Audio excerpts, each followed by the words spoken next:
Hey there, it's me, Dave.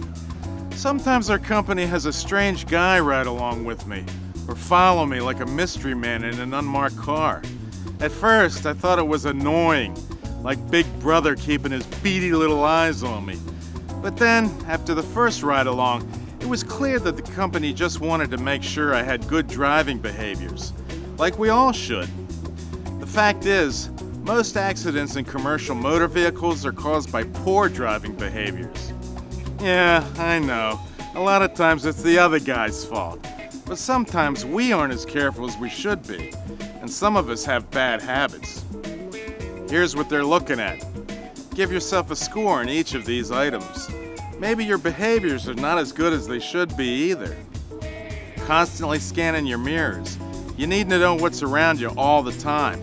Good situational awareness is a skill that we all need. Always signaling your intentions.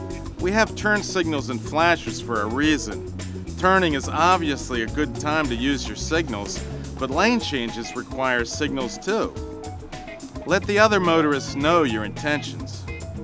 Here's one the younger guys usually overlook: the need to anticipate traffic patterns ahead and get off the accelerator and cover the brake.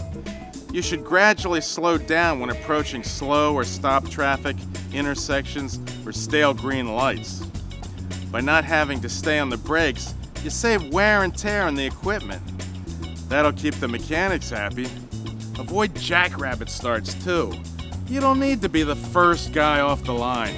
You just end up grinding gears and overpowering your running gear. Slow and steady, that's my motto. And stay off the clutch. Our trucks are designed to shift simply by changing RPMs. You can feel the natural time to shift, and the gears will change with ease.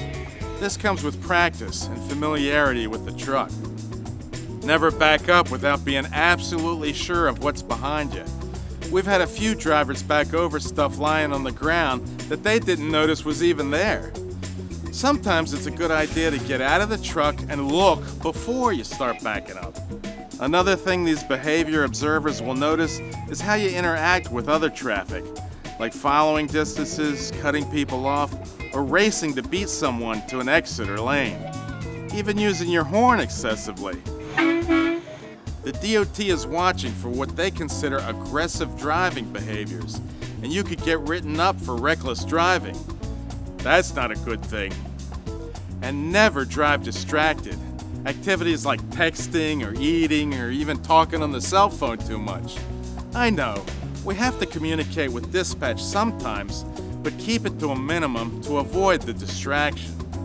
Some states and cities even prohibit the use of cell phones while driving. Personally, I think that's a good thing. And I always put on my makeup and fix my hair at home before I get on the road. Finally, don't take shortcuts, which are all too common, like leaving your container unstrapped or unchained just because you're only going down the street, or not taking the time to tarp your load.